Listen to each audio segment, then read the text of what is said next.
Hello साथीहरू, दर्शन नमस्ते। फेरि पनि म आएको छु माई न्यू ब्लगमा। हजुरहरूलाई स्वागत छ है। आज पनि म यही लोकेसनमा किन आएको भन्न चाहनुहुन्छ भने वास्तवमा एउटा साथीले चाहिँ हजुरको गाउँको सिन चाहिँ धेरै राम्रो रहेछ, तर यो कुन ठाउँमा पर्छ भन्नुभएको थियो। यो चाहिँ काभ्रेमा हो है।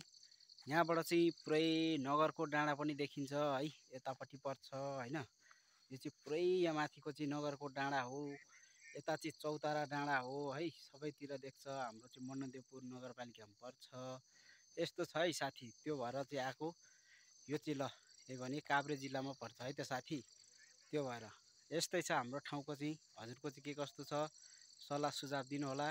र नयाँ साथीहरूले एक लाइक एक सब्सक्राइब चाहिँ र फुल वाच भिडियो अवश्य पनि गर्नुहोला। मैले अस्तिको भ्लगमा पनि भनेको छु, हामी मिलेर एकअर्कालाई साथ सपोर्ट गरेर अगाडि बढ्नुपर्छ। त्यस्तै छ मेरो गाउँघर चाहिँ। अनि हजुरहरूलाई एउटा कुरा भन्न चाहे, जसले यो भिडियो हेर्दै हुनुहुन्छ त्यो साथीहरूले चाहिँ सबैजनाले लाइक सेयर सब्सक्राइब गरिदिनु होला भन्न चाहे मैले। किनकि म जुन साथीहरूको भिडियो हेर्छु नि, त्यो साथीको अवश्य पनि एक लाइक एक सब्सक्राइब अवश्य पनि गरिदिन्छु र फुल वाच गरिदिन्छु होइन। हाम्रो सपोर्ट भनेकै यही हो।